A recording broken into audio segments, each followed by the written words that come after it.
ఒక ఇల్లు కట్టుకోవాలంటే ఈ రోజుల్లో చాలా కష్టం, మీకు తెలియదు కాదు కదండి. ఒక సామాన్యుడు ఇల్లు కట్టుకోవటం అంటే చాలా కష్టం. నువ్వు కష్టపడి ప్రయాసపడి కూడబెట్టినటువంటి రూపాయితో నువ్వు గొప్పగా ఇల్లు కట్టుకొని నువ్వు గొప్ప ప్రారంభోత్సవం చేసి ఇంట్లో అడుగు పెట్టినా ఎంతకాలం ఉంటావన్న గ్యారంటీ, ఎంతకాలం ఉంటావో నమ్మకం లేదు.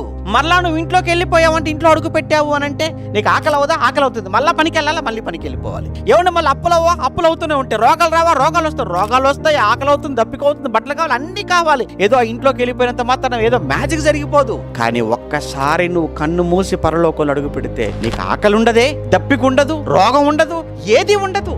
అంత గొప్పది ఇల్లు అని అనుకుంటే, నీ భాషలో ఇల్లు అనుకుంటే అది అక్కడికి ఎలా వెళ్ళిపోతావు? ఏంటి నమ్ముకొని బాప్తిస్మం తీసుకుంటే వెళ్ళిపోతావా? అంత తేలిక వెళ్ళిపోతావా? ఎంత కష్టం కదా. అయితే ఆ లోకానికి నువ్వు వెళ్ళాలి అని అంటే, దేవుడు నీకు ఇచ్చినటువంటి జన్మ, దేవుడు నీకు ఇచ్చిన ఈ చిన్న జీవితం, ఈ జీవితంలో నువ్వు దేవుడి కోసం ఏం చేయగలుగుతున్నావు?